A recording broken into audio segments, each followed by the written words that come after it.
The wireless world is affecting our social behavior, especially among the generation that's grown up with smartphones. Leah Branham had that. The promise of social media, as the name implies, is that it connects us to each other, helps us become more social.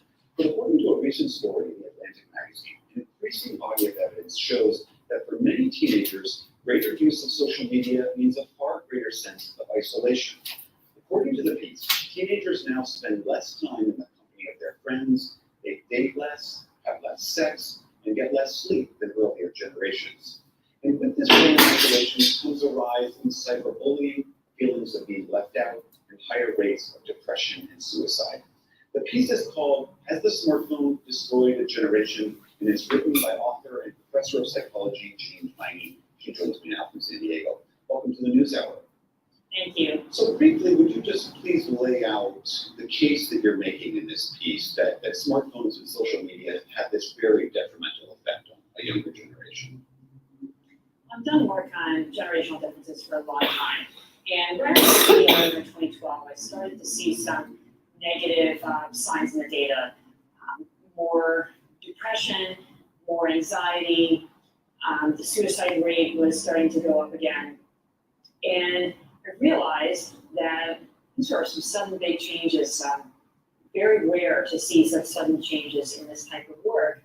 And I realized 2012, according to the data, is the year when the majority of Americans had a smartphone. So that made me wonder if that might have something to do with it. So I looked at these same big data sets of teenagers and found that those who spent more time online or on social media or on electronic devices also were more likely to be depressed and anxious and have risk factors for suicide. The rates of teen depression and suicide have skyrocketed since 2011. What is the evidence that these things are caused by access or heavy use of these devices? Well, that's always the question. So the research that I did was correlational, so that there's a link between the two. So proving causation, really you need a different type of method. But fortunately, there have been other researchers who have used those types of methods. There's two studies that have looked at adults over time and seen that when they use social media more, then their psychological well-being goes down, and then mental health problems increase. There's another study called the Facebook experiment where people, by a flip of a coin, either continued their normal Facebook use or they gave up Facebook for a week. And those who gave up Facebook for a week, at the end of the week, were less lonely, less depressed, and happier. So those studies really point very strongly in that direction, that the causal arrow moves from social media and screen time to lowered psychological well-being. And you feel pretty confident that this effect could not be caused by other factors in society, the economy, employment, access to healthcare, so many other things that could drive our sense of well-being. Yeah, so I looked at the economy, because I wondered about that too, because of course the Great Recession had a big effect on people. Unemployment really went up. If you look at the pattern for unemployment, for example, a good indicator of the strength of the economy, unemployment really peaked out at about 2010 and then went down and is now quite low. But the data for mental health goes in the other direction. It doesn't do a whole lot until about 2011 or 2012. Then it really shoots upward. So unemployment doesn't seem to be the answer. It was economic factors. And then other factors, it's hard to nail those down, but access to healthcare probably went the other direction as well at that time. It's difficult to identify any other big social change that happened around 2011 or 2012 that might be linked to mental health other than smartphones. What about this reaction that I've seen some people making online, that this is just yet another generational freak out, that this is like we did with violent video games or helicopter parenting or marijuana or rock and roll, that we are just flipping out because we as an older generation don't appreciate what this technology really is?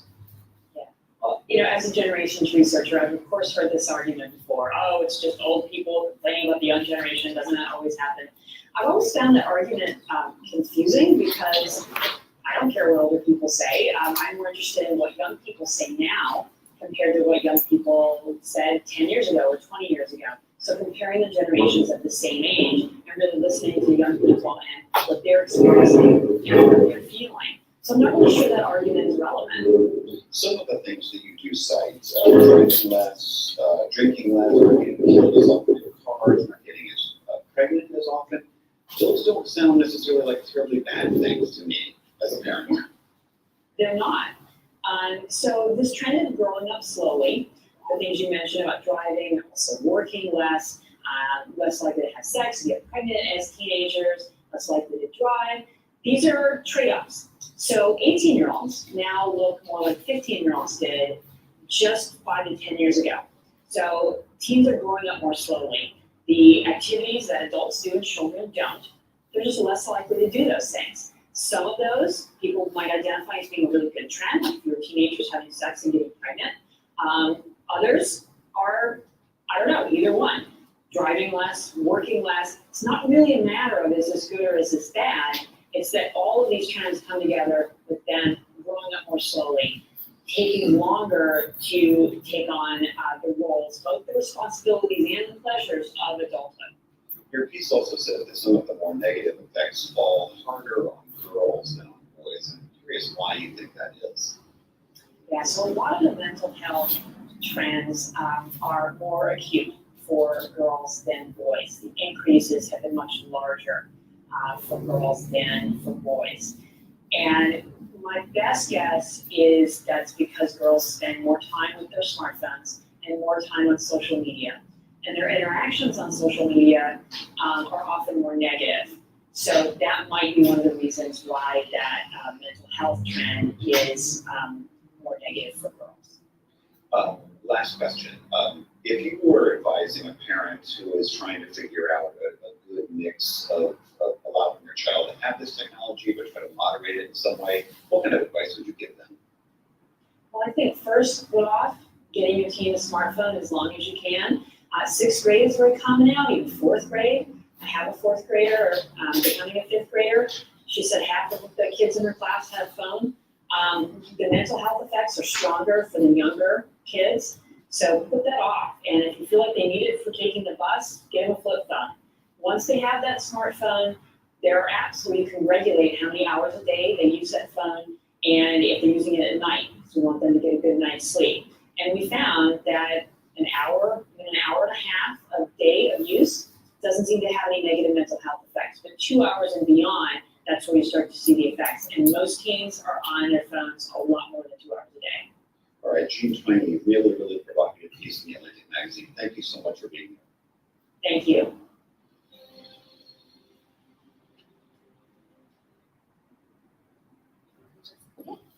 So I'm going to talk a little bit about the adolescent development and technology. I will start off saying 5th through 8th grade this week has had conversations around being a digital citizen. I had students define what they think it means to be a digital citizen. They were able to break that down into people who use technology, people who are on the internet, and seeing how they interact with it, and finding ways that are appropriate for them developmentally. I gave them examples about how the wonderful thing about technology is when they have a question, they can look it up, that there's so many resources online. I told them, I was like, I remember going to the library and having to find the encyclopedia and having to actually read the encyclopedia, and they can literally just type in encyclopedia.com and get that information. So it's really great to have it as a tool, and similarly to the video that we just watched, it's also really great to have it as a way to communicate. If they, are getting themselves home, or that they're going over to a friend's but need to be ready to be picked up for another activity, it's good for them to have that way to communicate. But that kind of comes with that freedom within boundaries. So having a device helps them in certain situations, and having access to the internet helps them, like I said, in research. But with that, there needs to be some boundaries that are set. So here at school, the boundaries that are set are, we expect them to be using it for school-related purposes. So they should be using it to do their research for PBL. They might be doing it to type up their final draft for ELA, and other things that they might be given to do on the computers. but it's not meant for them just to be looking up whatever they want. And then another need of adolescents is identity. They are kind of discovering who they are, what their place is in the world, where they want to go with their lives, and that's why it ends up being social media ends up being something that is attractive to them because they're like they can get immediate feedback from outside people. They can share with their friends and figure out like who they are. And while there are good sides to that, I think about being able to keep in touch with family that is on the other side of the globe. There's also bad sides to that where it's everything is out there and it's going to be out there forever. A lot of the middle schoolers were able to pick up on the fact that like, what would happen if you have something out there and you're now trying to apply for college or you're now trying to apply for a job? We kind of discussed the things that go along with that. So that's where that digital footprint and identity and privacy and security came through. We talked about how, it's good to make sure that the things that they do are just for their purposes.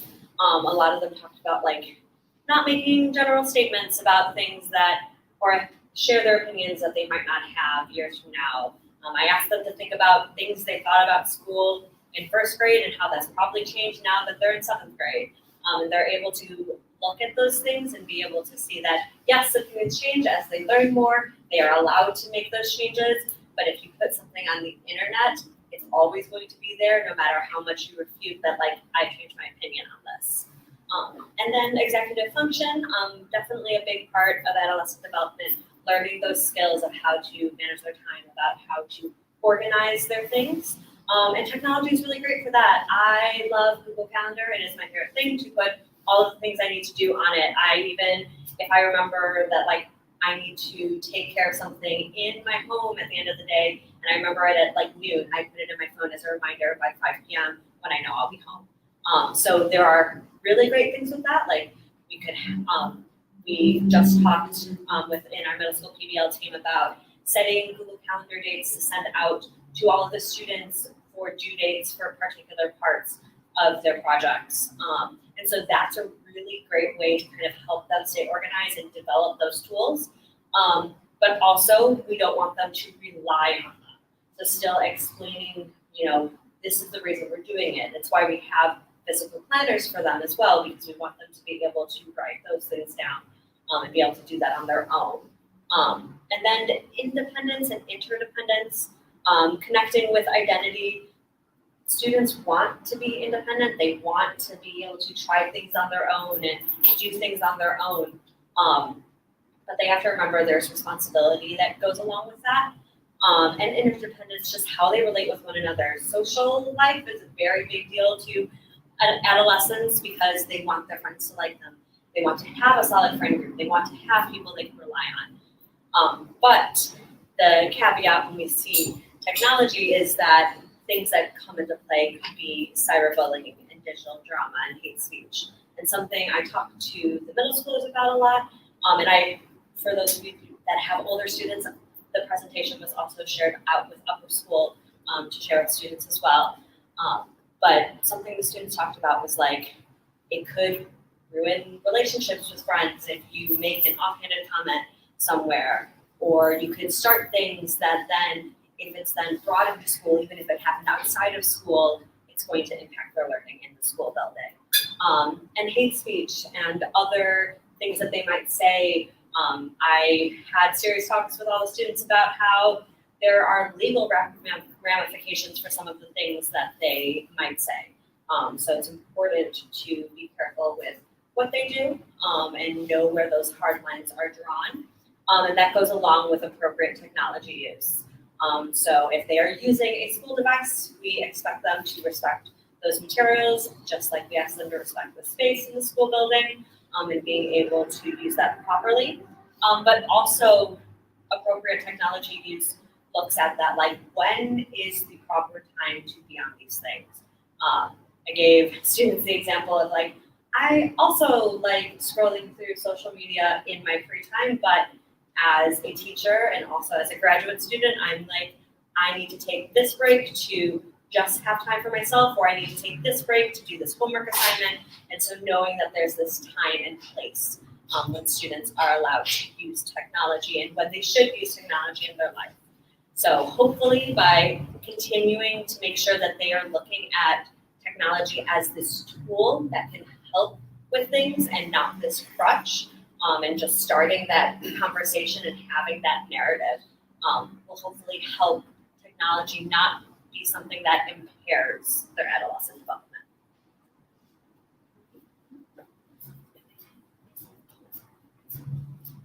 All right, so I'm going to talk a little bit about social media and mental health and the concept.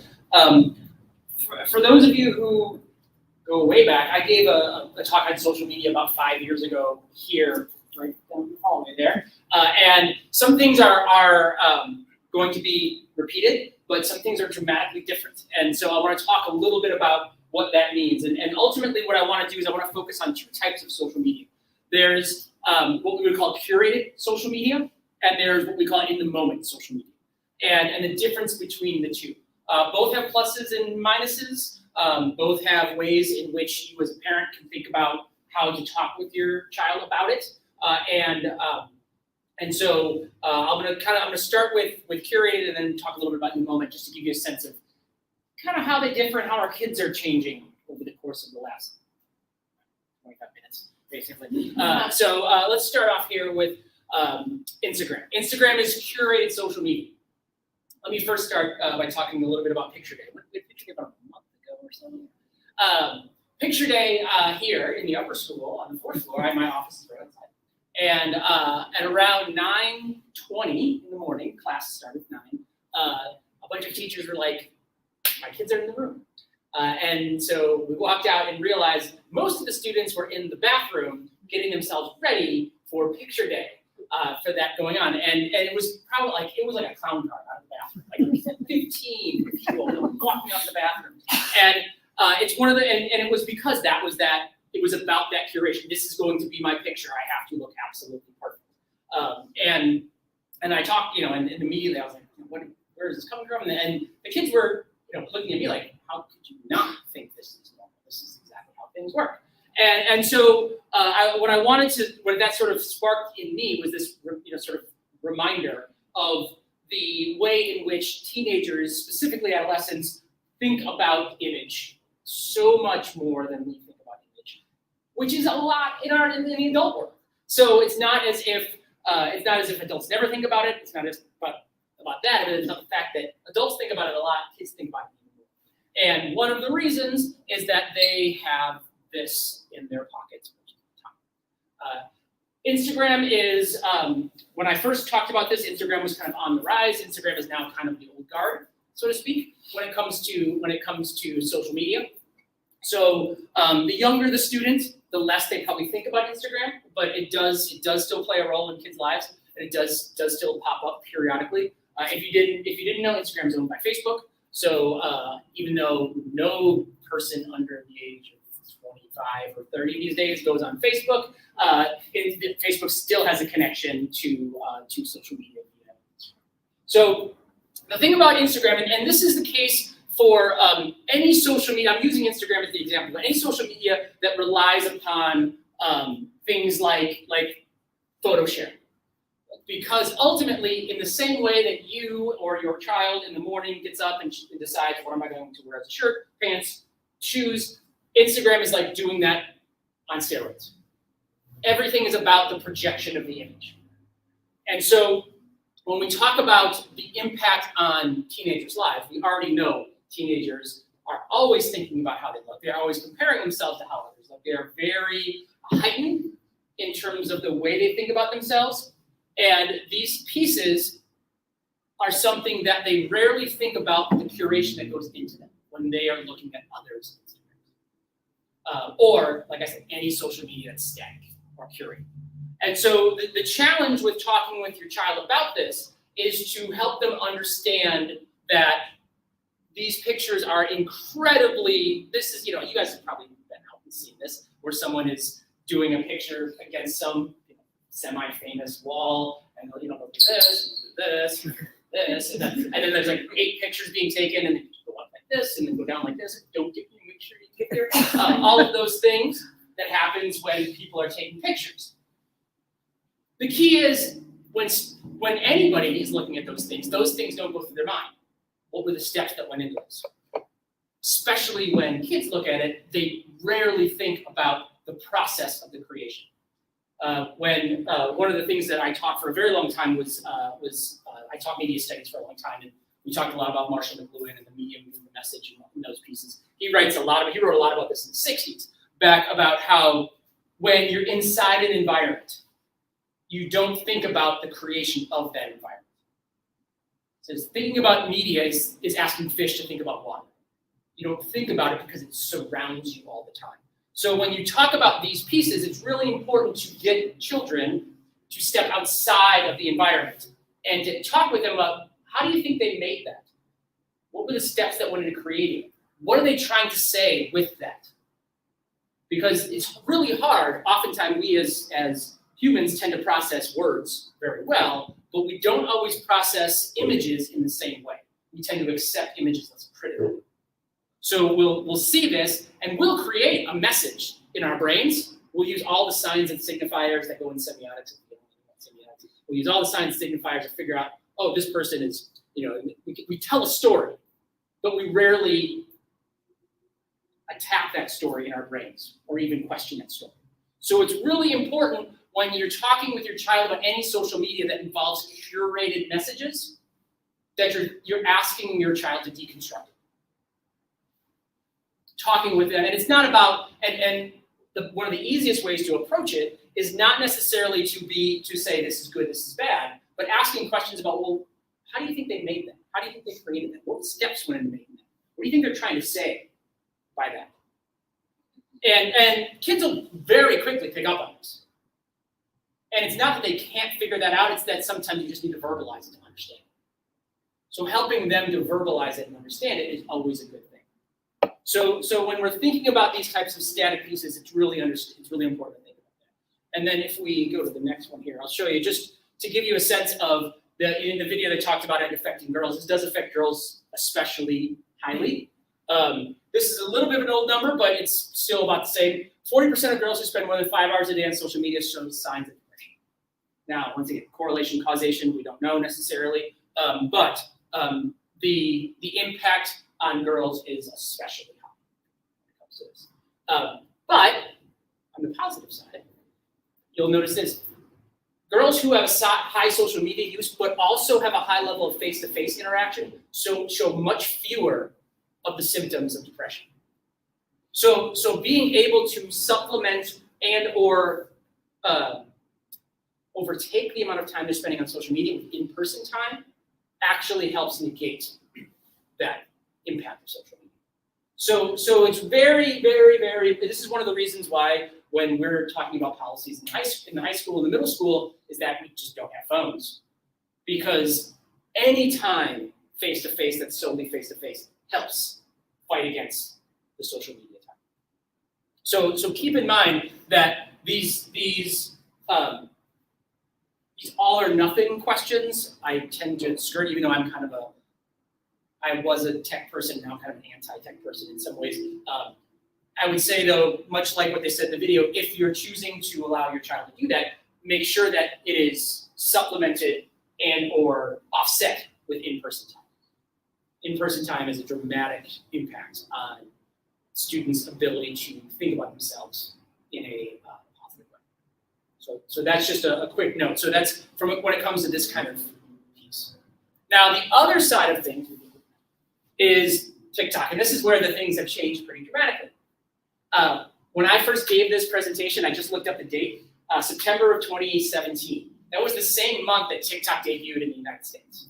It was like a week before I gave that presentation. It now has 2 billion users, 130 million users in the United States.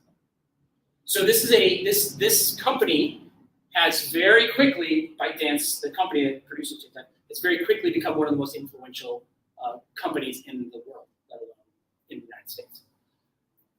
It's interesting though that TikTok is in many ways the opposite of Instagram, in that it is what we would call an in the moment social media. It's not, it's sort of by definition or by the way the users have chosen to use it, much more of a let me take this snapshot of my life with all the words. So the people who are typically what you would say is the super users of TikTok are rarely doing the same level of curation. There's always a little curation, but it's not quite as curated as a Instagram photo. So just to give you a sense, 33% of TikTok users are under 14. Now, technically, you're not supposed to be able to use it until you're 13, but you're pretty sure that that number is just 13 or 14. So it's important to understand that in some ways, TikTok presents a very different world than Instagram presents. And in some ways, it's actually a nice counterbalance, frankly, because it is one of the sort of ancillary positives of TikTok has been the desire to sort of counteract the curation. There is a lot of talk about this is who I am, this is who I want to be. So there is an element of community building around TikTok that isn't there in Instagram because of the kind of the video interactive nature. All that said, that doesn't mean it's necessarily the greatest thing, the positive, the perfect community. One of the challenges of TikTok is that you tend to see that it has become a sort of first choice place for users to go to get information about topics from people they think are experts, but who are absolutely 100% not experts. I think there was some number in that over 50% of people use it instead of Google to search for information about a topic. This can be good in some circumstances if you happen to see someone who is an expert in a field. However, it can also be very dangerous when people are talking about their undiagnosed bipolar personality disorder or borderline personality disorder, and teens are looking at this saying, well, that's something happens to me too. I must have borderline personality disorder as well. One of the biggest challenges right now with that is, and this has been in a couple of newspapers in the last month or two, that one of the challenges around TikTok has been the reliance upon people who are talking about things like mental health, which you think it's good to bring those things to the forefront to eliminate the stigma of silence about mental health. However, it's also important for those people to have accurate information. And so what they were seeing is that something like less than 1% of the people in the world have borderline personality, yet there are billions of videos about people who say they have borderline personality. So a user might begin to see it as more common and essentially pathologize themselves. And so once again, in the same way, it's in a very different way. It's sort of the opposite, but also it needs to be equally monitored and counteracted. So as a parent, thinking about talking with students about with your child about that and giving them the types of numbers. I think one of the hardest things that social media has done for us is that it's made us, we are a statistically illiterate society. It's made us more statistically illiterate because we think in narratives and stories, and the story that someone says about this stays with us, where the number, where it's less than 1% of people who have this, does not stay with us. We lose the number, we keep the story. And so we think of things as much more prominent than they actually are. And so it's really important that to understand that all of these social media apps tell stories, but all of that, it's always important to say, well, let's take a look. If your child says, hey, I was looking at this and I think I have this, say, well, let's look at it. Let's figure out what the symptoms are. Let's figure out what the reality is. How many people have this? What's the reality of this situation? Because once again, adolescents, they're already going to go here immediately. They feel harder than we feel. So making sure that you work with them to deconstruct that again on the other side to say, let's talk about what that is and what that means and why, and what the actual reality of that is really, really important. Because that will help them put it in context. That's ultimately, I think, the biggest challenge when it comes to social media is understanding context. Because when you're in that environment and you're sucked into that environment, that is your world. And you aren't able to step out and be like, well, is that really true? So let me talk about so those are the two, I would say, Snapchat to a certain extent, but Snapchat is not quite sort of faded out a little bit. Those two still have, TikTok especially, but Instagram to a lesser degree, still have a bit of a role in adolescence and sort of that Generation Z community. But there are several others that you should be aware of. Things that you should just sort of keep your minds, just when you see these things popping up, just ask some questions. And this isn't, and I kind of distinguish this line kind of distinguish these things between like things you should ask questions about and things you should stop, okay? So things like Roblox has a chat feature. It just reduced the amount of restrictions on people over 13. So just be aware that your child might be talking to someone on Roblox. They do have to verify ages and there are filters, but just know it's not simply a building app or a building site. There is a chat feature. It does happen. They might be talking to people and verify ages. Just keep in mind. Just figure out who they're talking to. Just, if they say I met somebody, investigate a little bit. Twitch is another one, more video game centric. You can watch people play video games. Never been my thing, but if that's what a lot of kids really like that, there's also a chat feature there. All of these have social elements. These two, even though they're not technically about the social side, they do very much have a social side to them. So just keep in mind that those things are happening. Reddit is more of like, I don't know if you've seen Reddit, it's more of just like, here's a topic, a bunch of people talk about it and yell at each other. It's like a chat. It's like an old chat, basically. And then Snapchat, which probably is closer to TikTok, kind of like halfway between TikTok and Instagram in terms of the way it's used. There is a curation element, but there's also so these are things that if your child has these things and are using them regularly, have some conversations. Just ask them what they're doing, how they're doing, what are they thinking about X, Y, or Z. But also feel free if you feel like something's not right with this, cut it off. There's no reason not to. Nobody is entitled to any of these things. So please be empowered to cut these things off. I will say, best thing we ever did in the middle and upper school is cut the phones. So just tell you that right now. So do not be afraid to just say, nah, we're not doing this. These are do not ask questions, just stop these. These are the types of, these are also chat, these are a little bit like Reddit, except they are, they would call themselves bastions of free speech. And what that often means is we will go as low as possible, as quickly as possible. If you see these things that your child is doing and getting and spending time on, that's a time to really start to put a stop to it.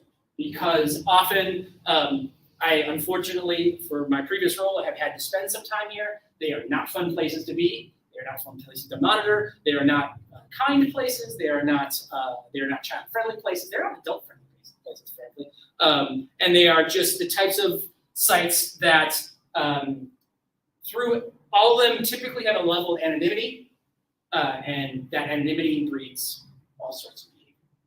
So for those of you who have spent time on Twitter, for example, take that and remove any moderation, and that's where you do this. So just keep that in mind. I don't know to what extent, I couldn't tell you to what extent your child, 11, 12, 13, all the way up to 18 might spend time on here. It's, once again, to provide context, 50%, this isn't 50% of kids going to these things. These are very small numbers. I would argue that if there was a single student in this entire school who even knew what these were, I'd be a little surprised, right? So I'm not saying be scared or anything like that. It's just keep an eye out for them. If you see them, you hear about them, that's what they're doing. But they are a very small subset of the internet. They're a very small subset of culture. They are just one that you just want to make sure that when you hear it, you see it, you identify it and stop it. However, like I said, don't go home and think, oh my gosh, these are all the things my child is doing. They are very likely not doing any of this. This is all meant to be sort of kind of a way for you to just know it if you see it. Are All right, so school policy on tech and social media. So, technology and social media policies can be found in our Bennett Family Handbook. So if you haven't already read it, it's on there, pages 27 through 31, but I just want to highlight a couple of things. As Jessica mentioned earlier, the kiddos have access to Chromebooks and they're using those devices for research and to communicate with others properly. And when we talk about communication, we're talking about emailing either classmates or teachers about assignments, or if they are doing like a classroom partnership with another school, like that's something that the teacher would moderate. In middle school, we have disabled Google Chat, so they don't have that to communicate because we have learned quickly that they don't use it appropriately, nor do they use it responsibly. So like they don't have access to that communication feature. We do not have control over the type of information accessible to students or the quality of the same, but we do use internet filters. So our IT department, we have firewalls and filters for specific websites. If there are things that pop up, like last year when I disabled GChat, then Discord popped up. I am not a social media chat person. I'm like, oh my God, what is Discord? Found out what it was, called IT. I was like, shut it down. That one isn't on there either. You know, they're like making Mean Girl burn books. So we have those filters in place, but if things pop up that we know are not beneficial to them, that are detrimental to them, then we're able to call our IT department and say, hey, add this, that site is blocked and they can't get on there. Parents and guardians of minors are responsible for setting and conveying the standards that their children should follow when using media and information resources. Again, we've done the digital citizenship lessons here. I know Jessica is going to be sending home the digital citizen contract. Most of the middle school, except for 8th grade, got them today. Okay. 3rd is getting them tomorrow, but it was sent to all. So like it will outline their appropriate use of the tech physically with the tech and getting online, but we also want parents to have these conversations with their kiddos about how we use these devices, how we use the internet, how we use social platforms. And then when the kids have these devices, it's ultimately their responsibility. Like, we trust you with this device. It is your responsibility. You sign that contract to use these things appropriately. As Marty mentioned in his part of the presentation, cell phone use is not permitted in PK through 12. In 5th grade through 12th grade, we collect their phones at the beginning of the day. At the end of the day, they get them back. If they do go to aftercare, their aftercare person will collect their phones again and then return them to them at the end of aftercare. But it's not just phones. We're talking Apple Watches or any kind of watch with Wi-Fi or cellular capability. Nobody really has pagers and beepers anymore, but you know, sometimes kids have parents who are doctors and they walk in and they're like, have you seen a beeper before? And we're like, yes, do you know? So pagers, beepers, watches, cell phones, all of those things are prohibited. They can bring them, but we will collect them. Do not think that your kids are not savvy, okay? They are very savvy, sometimes sneaky. It's an adolescent thing to be that way, so it's not like this thing that like freaks us out, but you know, they'll wear their hoodies and stuff and they still got their Apple Watches on. And all of a sudden you hear like, well, what is that noise? Because they're playing something. Or I get an email from a mom, the kid has texted their parent from their watch. They're like, how do they have? I'm like, you didn't check to make sure they didn't have their watch before they came to school? So like they can be savvy. Usually they get found out pretty fast. They're not what I like to call smart criminals. So it's like, you got your phone, and they're very good about it. They're like, yeah, and then it comes out the pocket because you can see it. You take it, and they're fine with it.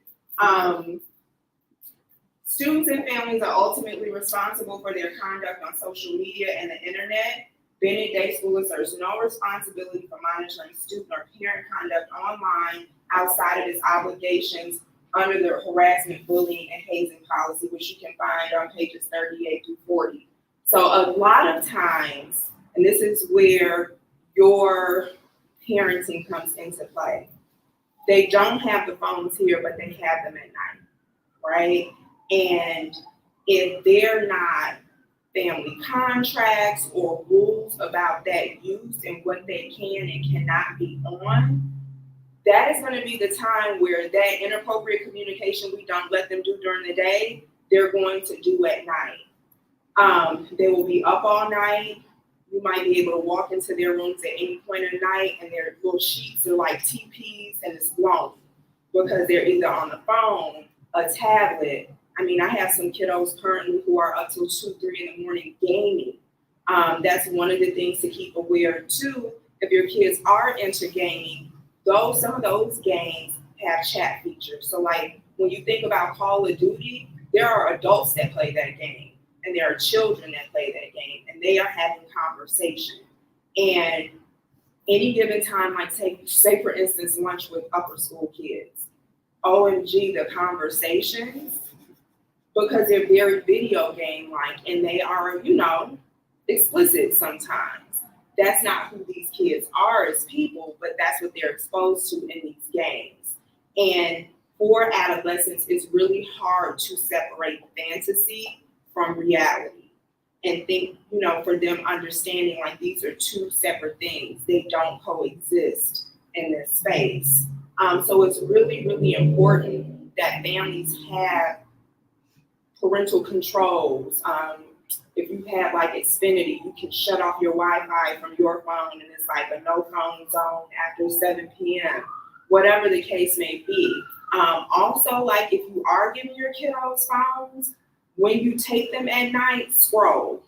Some parents are like, oh my God, I don't want to invade their privacy. Invade it. Find that balance because, for instance, my nephew, this happened this weekend. He told his mom he wants to take this girl to homecoming. She collects his phone and he's like, you're a bee and this, like all of these things. And she's like, my child who sings in the church choir, right? And so like, don't think that they aren't testing the waters in their social circles on social media, using profanity, being mean, because as adolescents, they can be mean, more so to each other than us adults, but it offers an opportunity for conversation about how to responsibly use these things because they won't always be with you. They're going to go off to college, high school, work, and need to use these things, but how do we use them appropriately? Even for me as an adult, I get on Instagram, but I set the little timer where I only can be on Instagram for an hour a day total. Now, granted, I can turn it off and I have to be responsible to do that, but it's easier for me to do that than a kid.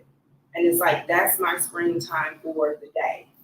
So it's really going to be important that you monitor that online interaction in the evenings. We won't, if Kim has drama with Jackie on TikTok at 8 p.m., Ms. Burks isn't getting involved, right? Now, when I will get involved is if it disrupts the learning environment, if it is prohibiting us from teaching and learning. But I'm not going to mediate social interactions outside of school hours. And in talking about that, I'm going to play this short video, but I'll go through some of these resources.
came up in this,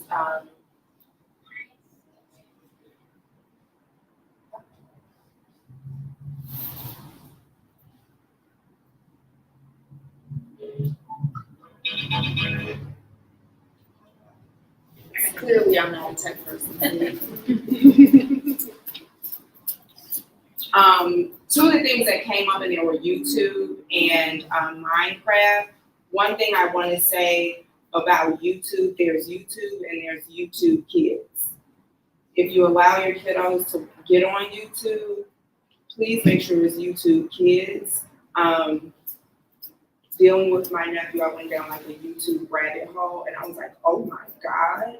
Like, there's all kinds of stuff on YouTube. Like, they will be exposed to so many things that are not child appropriate. So if they're using YouTube, like, I would strongly suggest making sure it's YouTube Kids. Minecraft is another middle school like thing. They all love Minecraft. So I found, especially last year, some of the conflict was because of what somebody said to somebody else on Minecraft the night before. So that's something else to be aware of if you're letting your kiddo use Minecraft. But on here, there's a couple of articles and templates to help you like create phone contracts at home, a screen time contract for kids and families. So you all agree as a family, like, mom is going to be on this long, you're going to be on this long, dinner time is a no phone zone, whatever the case may be. Also, some apps and other tools to use parental controls on tablets and phones and things like that, because you can, limit the use, limit what they have access to. So when this comes out, it's coming out tomorrow. Yeah. Tomorrow, you'll be able to, these are all going to be clickable, well, they are clickable links where you can click on and explore those resources to maybe look to see what you can do with your kiddos and your families at home. One of the best places to go, one of the best sites in general is a site called Common Sense Media. That is probably the gold standard of understanding any kind of technology. Common Sense Media, and I believe there's links. Yeah. There we go. Common Sense Media is linked in here. Dr. Jean Twenge, who was in that PBS article, her book, iGen, is linked here. It's on Amazon. This is not an ad or promo, but it's there. Internet Matters is another great resource. If your kids are into gaming, there's some gaming resources, a whole platform on online gaming and the risks. If your kid is into Roblox, a parent's guide to Roblox and how your kids can play it safely. So we wanted to provide you a couple of resources just to get started and explore as you are starting to have conversation and build structures around the use of devices and apps as your kids start to get more and more access. So with that is the end of our presentation, but we do have a few minutes for questions. If anyone has questions, yes. My son is in third grade, and I was looking